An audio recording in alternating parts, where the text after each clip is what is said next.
ఇక నుంచి నువ్వు కూడా కంపెనీకి వెళ్ళు. నేనా? ఏమంటున్నారయ్యా? అవునమ్మా, ఇంట్లో ఊరికే అలా కూర్చోవడం కంటే కంపెనీకి వెళ్ళిరా. వీడికి లంచ్ తీసుకుని వెళ్ళు.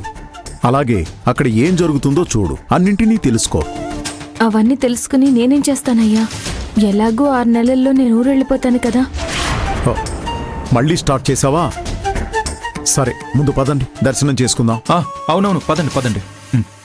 తీసుకోండమ్మా. ఓం ఆపదామపహర్తారం దాతారం సర్వసంపదాం. అవి ఇవ్వరా. నేలవేణి, అవి కూడా ఇవ్వమ్మా.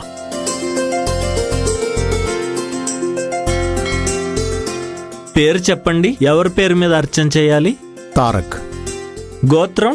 చిత్తా నక్షత్రం, తులారాశి, పైడిపాల గోత్రం. నీ పేరు నక్షత్రం ఏంటమ్మా? నీలవేణి, కృతికా నక్షత్రం. నీలవేణి నామధేయస్య కృతికా నక్షత్ర జాతస్య తారక్ నామధేయస్య చిత్తా నక్షత్రే తులారాసో జాతస్య సహ కుటుంబానాం క్షేమ స్థైర్య ధైర్య వీర్య విజయ అభయాయురారోగ్య ఐశ్వర్యాభివృద్ధ్యర్థం శ్రీరామచంద్రమూర్తి దేవతా సంపూర్ణ అనుగ్రహ కరుణాకటాక్ష. దేవుడా, దయచేసి నన్ను ఈ ఊరు నుంచి శాశ్వతంగా మా ఇంటికి పంపించే.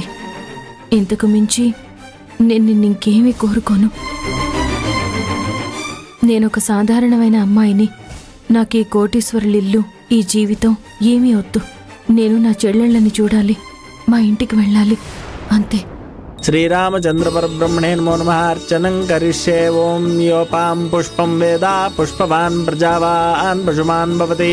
చంద్రమా వా అపాం పుష్పం పుష్పవాన్ ప్రజావాన్ పశుమాన్ భవతి. ఏంటి అంత సీరియస్ గా మొక్కుతున్నావు? మొక్కుకుంది బయటికి చెప్తే నెరవేరదు సార్. ఓ అలానా? డాడ్ నిజమా? రేయ్, మాట్లాడకుండా దేవుడికి దండం పెట్టుకో. సరే సరే. మానో హిగుంసేజ్జాత వేదో గామశ్వం పురుషం జగతో అభిభ్రతజ్ఞాగ హి శ్రియామా పరిపా